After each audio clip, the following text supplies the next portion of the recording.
What up, YouTube? Y'all know the deal. Watch it one time, all the way through, watch it back, turn off subtitles, give me some volume, and we jump right in. Let's go. Do me a favor, go like and subscribe to Ren. Oh, we got a countdown. We got a long countdown. Okay, we got some time here. I can probably stop this. Yeah, we're gonna pause this for a good 2 minutes. Unless something happens.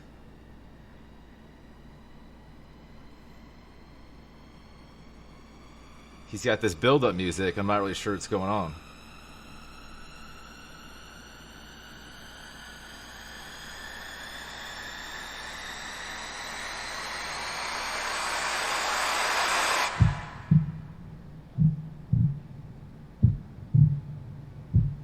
My man just got to sit there for 2.5 minutes.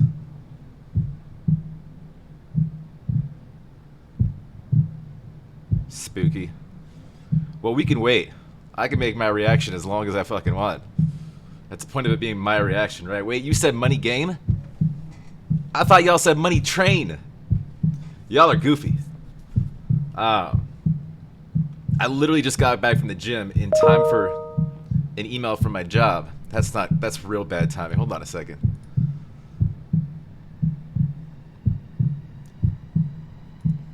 Don't you ruin my fun stuff job.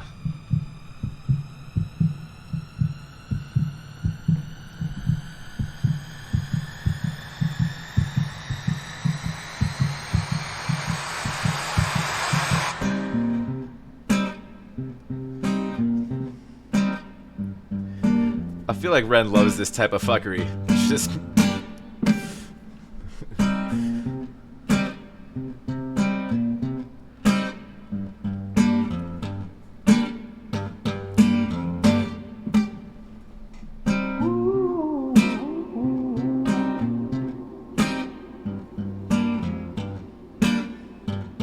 We could watch Money Train if you want.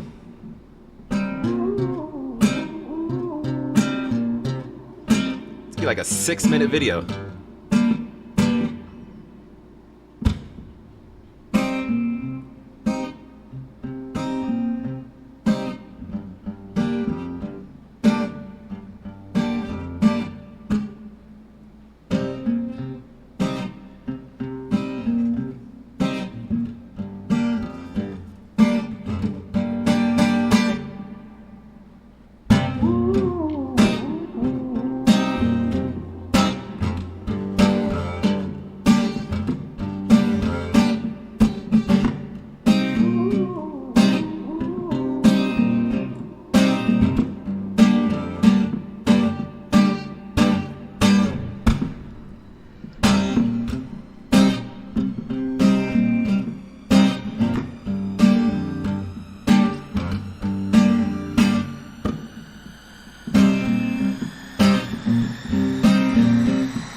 Good timing, bruh.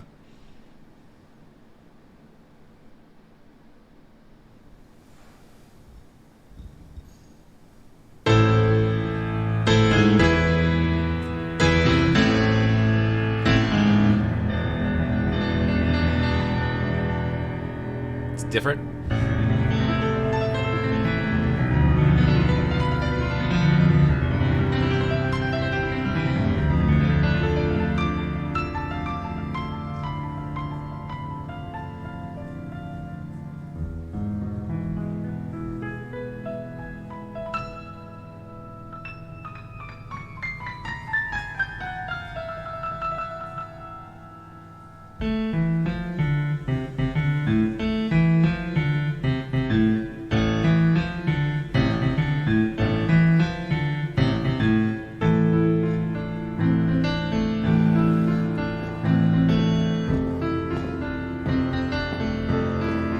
Video's sick so far.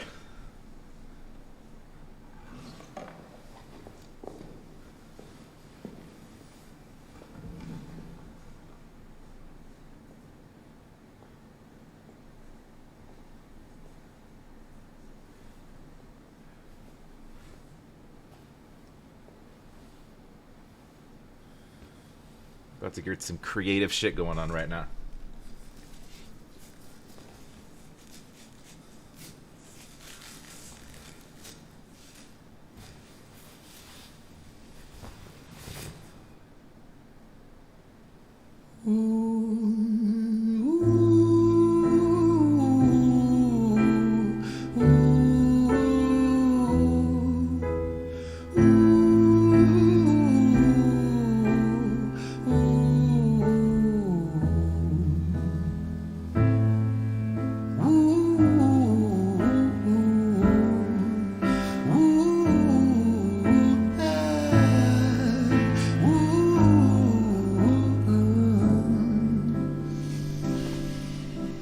Let me tell you a story about a boy named Jimmy. 1 year old and his first words were mine, mine, gimme. 2 years old he was walking, 3 years old walking quickly.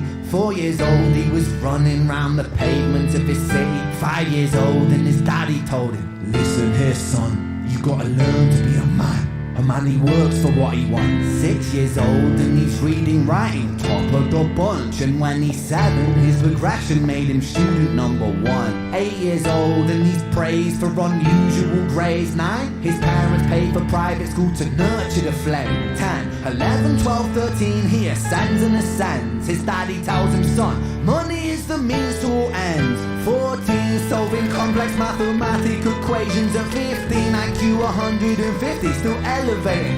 16, he develops complex software code that detects weaknesses in cybersecurity protocols.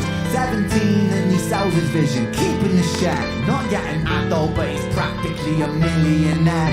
18, and his daddy tells him, now you're a man. This world don't give a damn about you, so take all that you can. 19, he turns a profit, stocks and shares, invest in product. 20, double down deposits. 21, his income rockets. 22, he learns the truth is just an obstacle to wealth. If you manipulate the data, then the lie will sell itself. 23, a life of luxury, crystal and cocaine. 24, he makes the Forbes list, they're applauding his name. 25, and his daddy tells him, listen here son, while you're sitting in that palace, that don't mean that you won. 26, a business shift, he switches business to arms. He's 27, dealing nuclear and shells in Iran. 28, inside the Senate, money bought him a seat. He's 29, a role of counsel in the president's suite.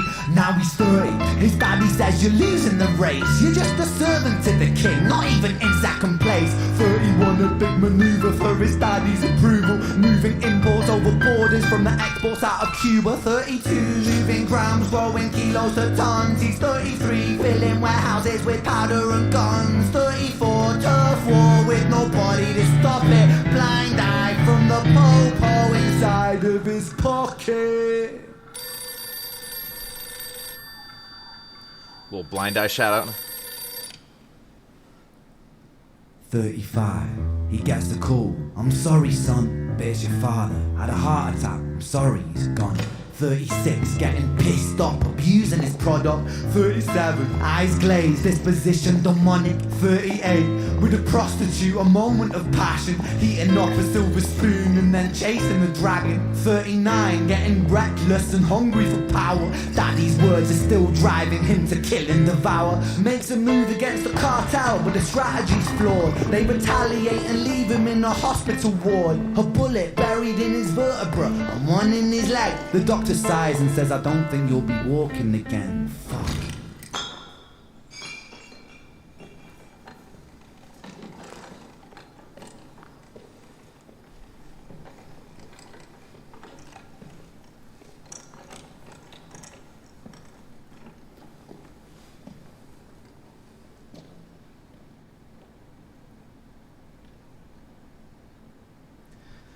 Storytelling here is fucking outstanding. Very Jenny and Screech vibes.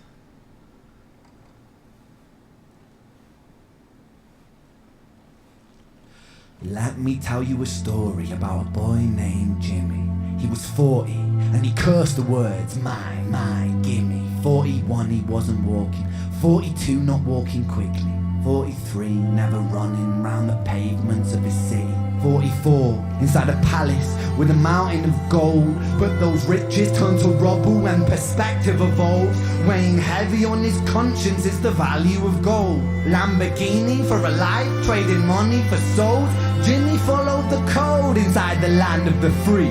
Put your hand inside the cookie jar, take more than you need. And his example is exaggerated versions of me. And it's a version of him, and it's a version of she, and it's a version of you. There's no escaping the blame. The way we live is parasitic. Fuck for money and fame. Call the music.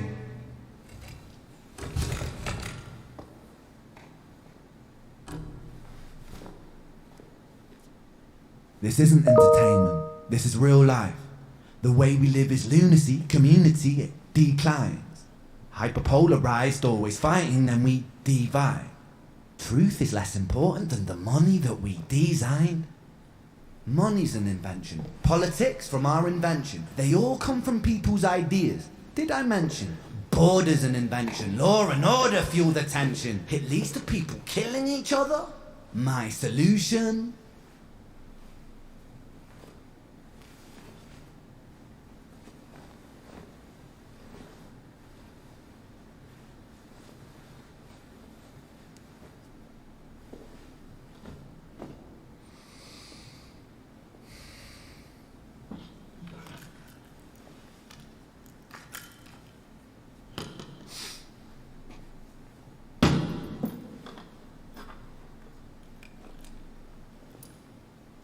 Everything is subject to change.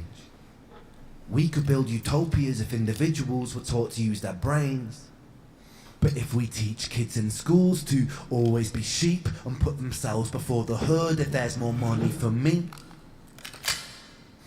then there's no future I see where the humans survive. We're parasites inside a petri dish with cannibal minds. Mold will grow upon the surface then consumes till it dies. And our fate could be the same without this story to the wise.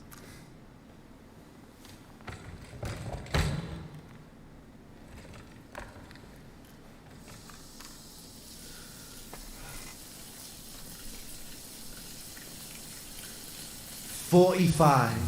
Jimmy comes home out of the rain, soaking wet upon a wheelchair, drinking again. He is everything he wants, he is fortune and fame. He's a fortunate fool with an unfortunate fate. With a 45 caliber aimed at his brain. 45 a fitting number cause his age is the same. Here's the words of his father, it's such a damn shame. Then he presses on the trigger of a money game.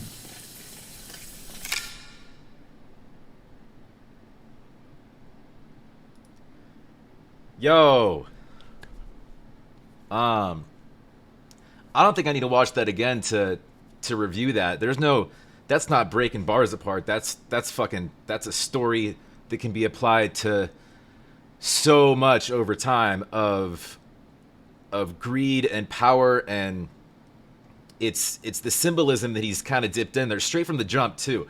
Like, he was sort of the slave on the piano, right? And then he got unmasked and he was telling the story, and then somebody else took his place. So it's this sort of recycled sort of vision of another one's going to take the place of Jimmy in this case.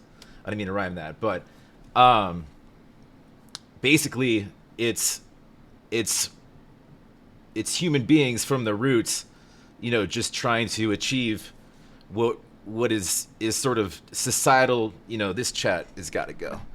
I can't get rid of this. It's society tells you your entire existence is either to go back in time to chasing spices, to chasing precious metals, gold, coins, to chasing artifacts, to whatever.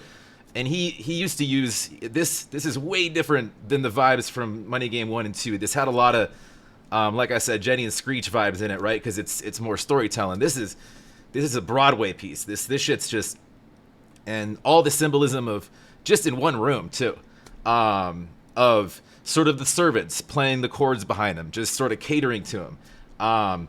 When you first see him, he looks all good in the mirror, right? He got his red tie on. He looks, presidential, and they talked about him being in office. But really, in the story of life, you gain all of this you gain all of you gain everything, but you realize at the end of the day you have nothing, right? And then it takes one trigger, right? Not just the gun in this element, the symbolic value of that. It takes one trigger, was learning that his dad died.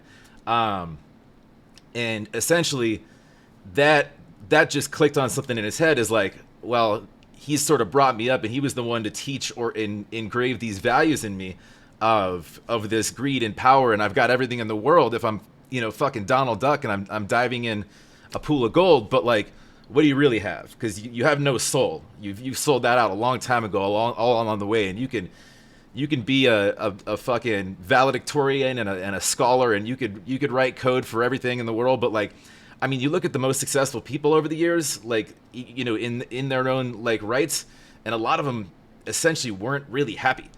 I mean, you look at a lot of our favorites, not just, and this is more driven like in a political sense, because he said in office, but even anything that's related to money. You could talk about your favorite artists, the Robin Williams of the worlds, and the Chris Farleys, and the Amy Winehouses. You could talk about politicians if you want to, but then you get involved in this greed structure where you wake up and there's so much expected of you. When does it fucking end? Because you can have as many people in place, but at the end of the day, it's still your decisions, your greed, and your power that created this nonsense. And you end up, like he said, he's got cops in his pocket. He's cutting lines of blow, lines of whatever the fuck he's working in, cahoots with cartels and shit. And then like you step outside the moment, and this goes back to the mirror. You step outside the box for a hot second. You're like, you need to kind of look yourself in the mirror, and you're like, is this really what I wanted? Is this really life? Because he didn't really mention love at all. He didn't mention happiness. He didn't mention any key word that would give us the thought to process that. He didn't smile. Like, look at all of the powerful people in the world and tell me they smile a lot or joke around a lot. You don't see them at, fucking slamming beers at ball games or at the park with their kids, throwing a ball for a dog. You see them in office, and when you see them get to office versus when they leave office, they're a lot more distraught, a lot more distressed, a lot more disheveled, a lot more fucked up when they got in. So it's always like, money could bring a lot of things, but it's like they always said, money can't buy happiness, and that's that greed structure that could fuck us all up, right? Yeah, I figured I'd just do it live. I wasn't expecting this. I was expecting a bar breakdown, but this is just a piece of art. Yeah, I could dig into the symbolism of each scene of that, and that was shot fantastically. Was that Sam? I'm assuming that was shot incredibly. Ultimately, if that was just straight from the mind of Ren, which it was, I think, and his team, that was fantastic.